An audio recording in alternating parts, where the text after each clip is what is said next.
በዘንድሮ 7ኛው ጠቅላላ ምርጫ የኢትዮጵያ ሕዝብ አሸናፊነቱን አረጋግጧል አለ ትብብር ለኢትዮጵያ አንድነት ፓርቲ። የትብብር ለኢትዮጵያ አንድነት ፓርቲ የምርጫ ጉዳዮች ኃላፊ ምርጫው ስንሻው ሕዝቡ ትልቅነቱን ፍላጎቱንና ሰላም ወዳድነቱን በምርጫ አረጋግጧል ብለዋል። አሸናፊው የኢትዮጵያ ሕዝብ ነው።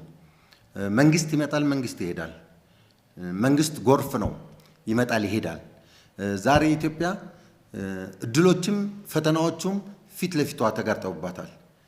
የዛሬው ማሸነፏ የዛሬን በሰላም ማሸነፏ የተደገሰላትን ጥፋት አሸንፋ በሰላም ተቻችለን እንሄዳለን፣ ተቻችለን መንግስት እናቆማለን፣ መንግስት ሆነን ሀገር እንጠብቃለን ብሎ ያለው ህዝብ ነው። ስለዚህ ህዝብ አሸንፏል። በህዝቡ በኩል እንደምታውቁት እንዳትመርጥ ተብሏል፣ ብትመርጥ ወዮልህ ተብሏል። ብዙ ፈተናዎችን አልፏል። ህዝቡ ምረጥ ስላልከው ብቻ አይመርጥም፣ አትምረጥም ስላልከው ከመምረጥ አያቆምም። እኛ ሰላማዊ ትግልን መርጠን እንታገላለን ብለን በህዝቡ ፊት እንደመቅረባችንና ሰላማዊ ትግሉ መቀጠል አለበት ብለን አምነን ኖ በምርጫው መሳተፍ አለብን ብለን ከጀመርንበት ጊዜ ጀምሮ ህዝቡ ለሰላም ያለውን ጥረት አላጓደለም።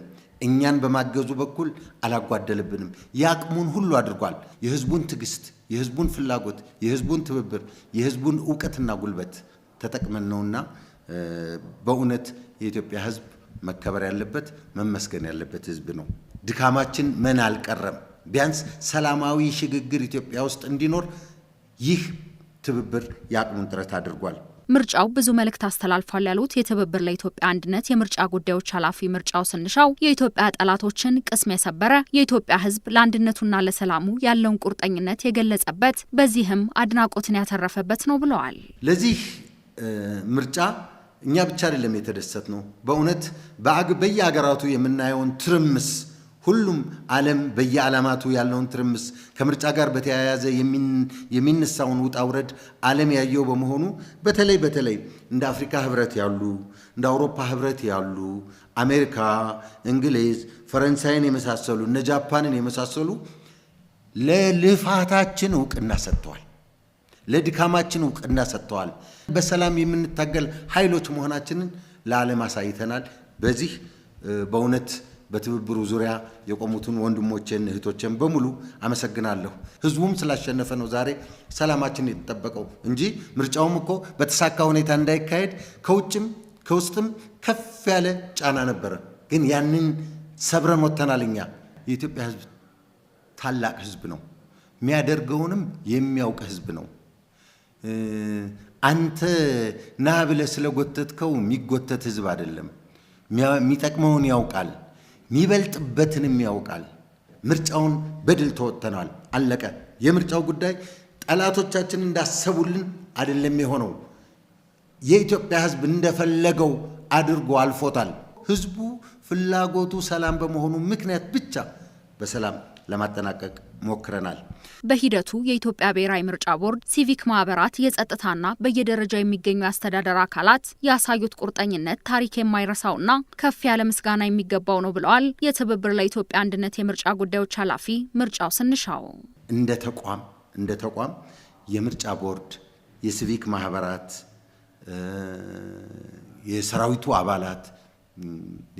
አባላት፣ የጸጥታው አባላት፣ የቀበሌው ሹሞቹ፣ የክልል ባለስልጣኖቹ፣ የወረዳና የዞን መሪዎቹ ሁሉም ይህ ምርጫ የተሳካ እንዲሆን በየአቅማቸው ላደረጉት ነገር አክብሮታለን። ከፍ ያለ አክብሮታችን ይድረሳቸው እላለሁ። ምርጫ ቦርድ ለኛ የከፈለውን መስዋዕትነት፣ ምርጫ ቦርድ የተወጣውን ኃላፊነት ለኢትዮጵያ ህዝብ በግልጽ መግለጽ ፈልጋለሁ፣ በግልጽ መናገር ፈልጋለሁ።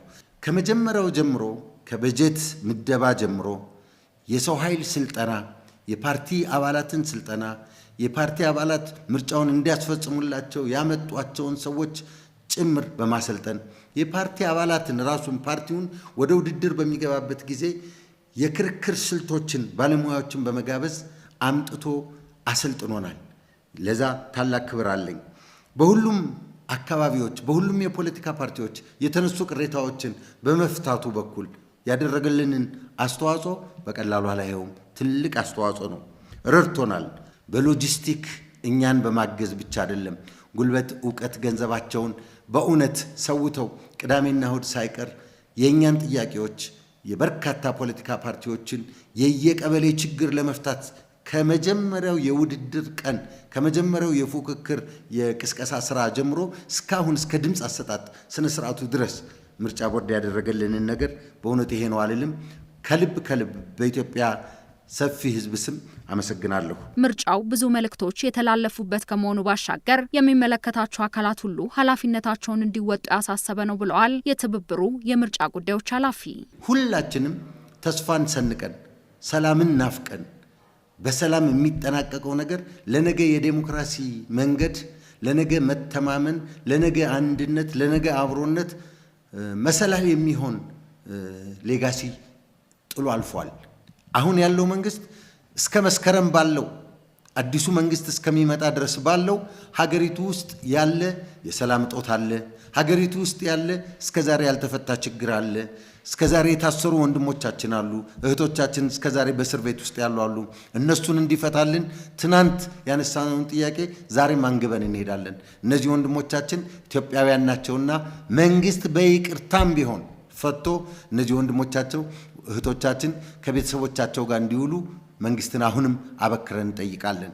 በሌላ በኩል መንግስት የዜጎችን መብት ብቻ አይደለም የዜጎችን ደህንነት የማረጋገጥ መብት አለው።